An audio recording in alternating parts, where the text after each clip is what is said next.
Marky Mark. Some of you may have never seen him before, even though his billboards and TV commercials have saturated the country. But for 22-year-old Mark Robert Wahlberg, his meteoric rise to stardom is nothing short of incredible. At 15, he dropped out of high school. At 17, he was arrested for assault, spent 6 weeks in jail. At 19, he hit rock bottom, no direction, no future. And here's how a dead-end kid from Dorchester, Massachusetts beat the rap to become a superstar. I'm asking myself, how did I do that? And I'm like, damn. Yeah. Can you feel it, baby? I get two.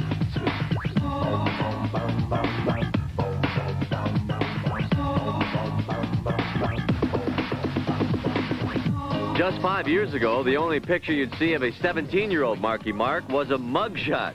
Mark Wahlberg grew up as the youngest of 9 children in Dorchester, a working-class neighborhood of Boston.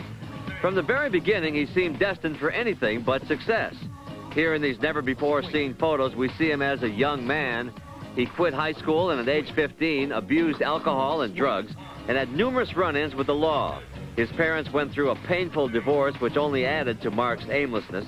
But Mark stayed close to his older brother, Donnie, with whom he shared an interest in rap music.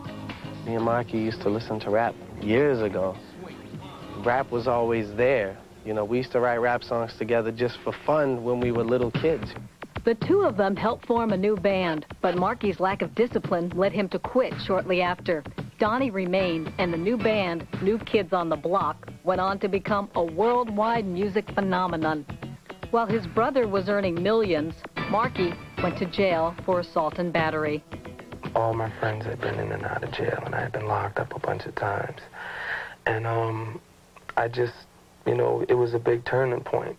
But I think once he got home, he realized he never wanted to go back there, never. And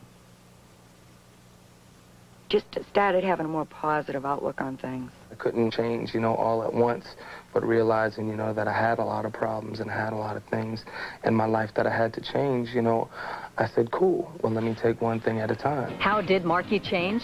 He went from behind bars to pumping bars.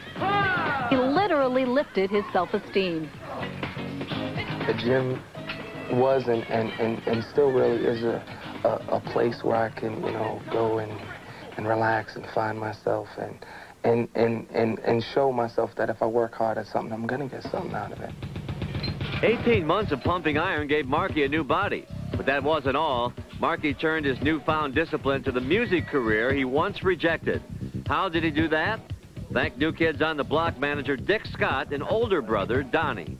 Dick was the one who initially said, boy, that little brother of yours, he could be a superstar. The muscles and it, he'll be huge. And I was like, you're right, you're right. There are some artists who are locked into one career and that's it, that's all they can do. But Marky just has an abundance of natural charisma that everyone recognizes. Yeah. Donnie wrote music for his buff baby brother, and Dick Scott had Marky open for the New Kids. The music took off. With Donnie as producer, Marky Mark and the Funky Bunch released their first album, Music for the People. It sold well over 1 million copies. Marky Mark had the body, the music, and the attitude, but the young rapper needed something to set himself apart from the crowd. How'd he do that? By dropping his drawers. I just pulled him down and I just saw like 50 million camera flashes. I was like, damn, and everybody was cracking up. So I just started running around the stage and my brother was like on the ground laughing. And from there, it just became a trend. But how did Marky's outrageous stage stunt lead to a starring role in a multi-million-dollar ad campaign? His signature look caught on, showing up first on the streets before finding its way to Madison Avenue. The fashion forerunners at Calvin Klein were watching. We decided that we wanted to, you know, really ride that trend, and we were looking for a way to do that. In one of those deals that only happens in Hollywood, mega record producer David Geffen saw Marky Mark brandishing his Calvins on a Rolling Stone cover. He called good friend Calvin Klein, who saw the potential of the Marky Mark look. The next step when you do something like this is, all right, now we know who's going to be in it, now what are we going to do with them? And we also decided to do something we'd never done before, which is produce an underwear commercial. But how did they make sure that this commercial would attract attention?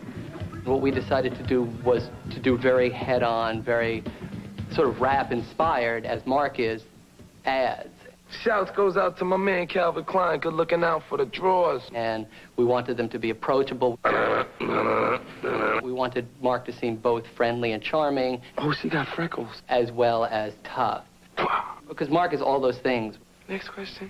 But how did they bring out Marky's character in the commercial? We have downtown Julie Brown interviewing him, talking about things and trying to catch these moments, you know. We have general topics to talk about, but again, the fun of it is not having a script. Calvin Klein is definitely in the house. He knows that. They had the commercial, but that was only part of the Calvin Klein strategy.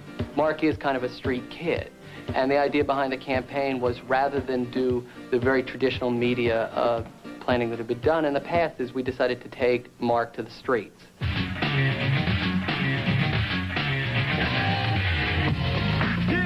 I like it. It's real classy. It makes me want to wear one of those. I would love to have a boyfriend that looks like Marky Mark. I wear Calvin Klein, so I think I'm as cool as Marky Mark. Since the ads began running, sales of Calvin Klein briefs have increased 40%. And now Marky Mark is known almost as much for those ads as for his music. Women love him, guys love him, and gay guys love him. The world loves him, and that's great. But how does Marky Mark feel about being an underwear model? It's good because it's introducing me to people who normally wouldn't listen to a Marky Mark record. And you better believe that when they're up there looking at me in my drawers, I'm going to say, hey, I got a record. It's saying a lot. You know, listen to it. Come on, come on, come on! So, that's Mark.